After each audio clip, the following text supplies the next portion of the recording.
नमस्कार दोस्तों, स्वागत है आप सभी का एक बार फिर से हमारे YouTube चैनल पर। दोस्तों, भारतीय नीति जैसा चाणक्य, विदुर, विशन नीति के अलावा हिंदोपदेश, जातक कथाएं और तमाम नीति कथाओं में हमें जीवन का ज्ञान, नीति और धर्म की शिक्षाएं मिलती हैं। उन्हीं में से हम खोज कर लाए हैं कुछ ऐसी बातें जो आपको दूसरे लोगों से गोपनीय रखनी चाहिए। हमने यहाँ पुराने समय में प्रचलित ऐसी 10 बातों को संकलित किया है जो पौराणिक किताबों में से मिलती है। हालांकि आजकल इन बातों का कोई महत्व नहीं रहा, फिर भी कुछ लोग उनको मानते हैं।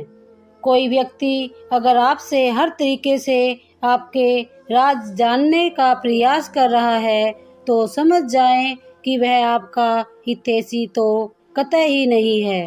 वह तो बस आपकी शक्ति, कमजोरी, योग्यता या बैकग्राउंड को जानना चाहता है।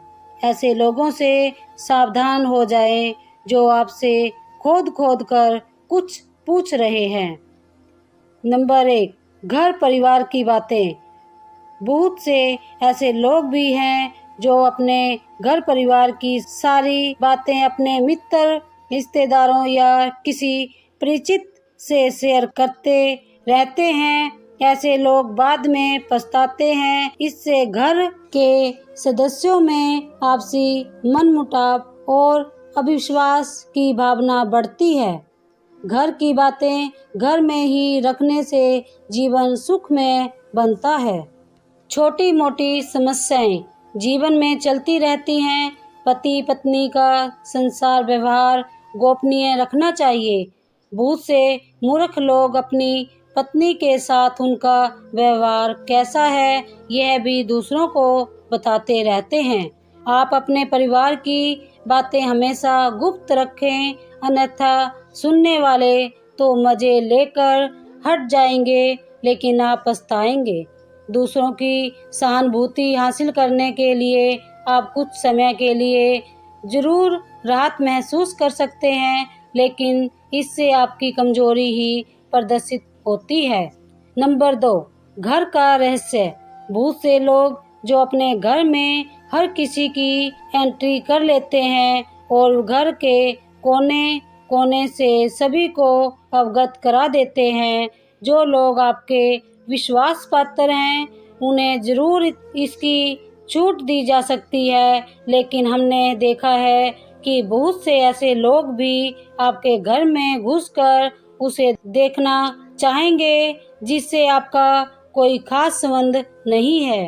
हालांकि जिस पर आप विश्वास कर रहे हैं वह कितना सही है या यह भी देखना जरूरी है।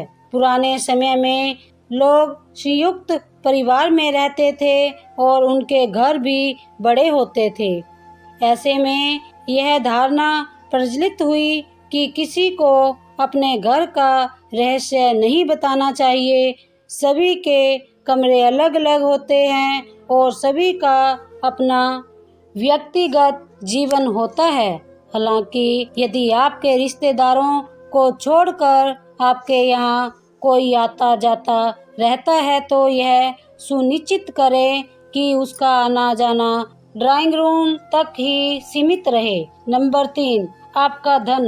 लोग जानना चाहते हैं कि आप कितना कमाते हैं। यदि आप सीधे सीधे नहीं बताएंगे तो ये लोग दूसरे तरीके से पूछताछ करके अनुमान लगा लेंगे।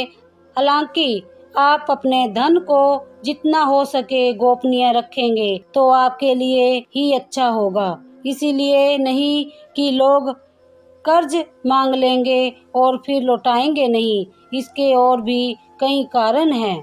धन को अपने परिचित या रिश्तेदारों से गोपनीय ही रखने की सलाह दी जाती है, लेकिन ध्यान रखें अपनी पत्नी से गोपनीय रखेंगे तो आपके लिए वही धन दुखदायक साबित होगा। इसलिए आप इसके बारे में अच्छे से सोच विचार कर लें। नंबर 4, अपना अपमान। यदि सार्वजनिक रूप से आपका अपमान किया जा रहा है तो उसका जमकर प्रतिकार करें। फिर भी व्यक्ति को बहुत से मामले में कभी कभी मजबूरीवश अपमान झेलना पड़ता है। अपमान को दिमाग में ज़्यादा दिन तक नहीं पालें, बल्कि इस पर विचार करें कि दोबारा कोई आपके साथ ऐसा नहीं कर पाए। यह भी याद रखें, यदि आप अपने अपमान को प्रचारित करेंगे तो फिर कई लोग आपका अपमान करने लगेंगे, क्योंकि लोगों को आपके साथ कभी सहानुभूति नहीं रहती है। जो लोग किसी भी सहानुभूति अर्जित करना चाहते हैं वही अपने अपमान के बारे में किसी से चर्चा करते हैं।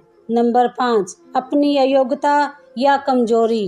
हालांकि बहुत सी जगह या मामले में इसे गोपनीय रखना घातक भी सिद्ध हो सकता है, लेकिन बहुत से मामले में इसे उजागर करने से आपको लोग कमजोर समझकर आपके साथ गलत व्यवहार करने लगेंगे या आपको मानसिक रूप से दबाने लगेंगे।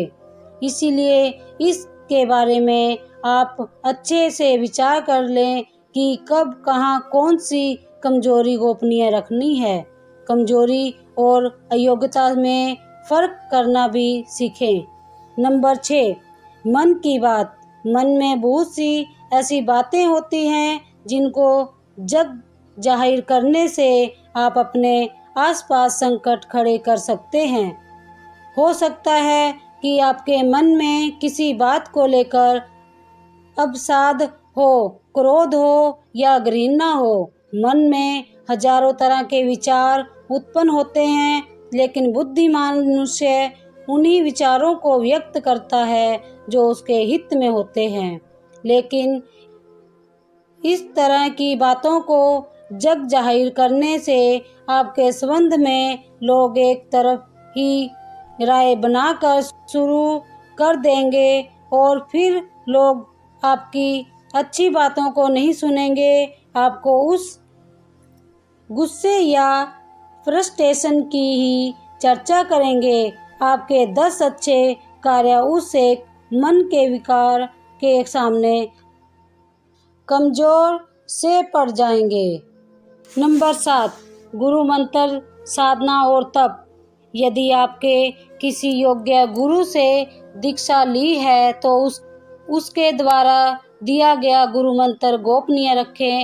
हालांकि गुरु मंत्र कई प्रकार के होते हैं, जैसे किसी ने आपको कुछ ज्ञान दिया या कुछ हुनर सिखाया, वह भी गुरु मंत्र है।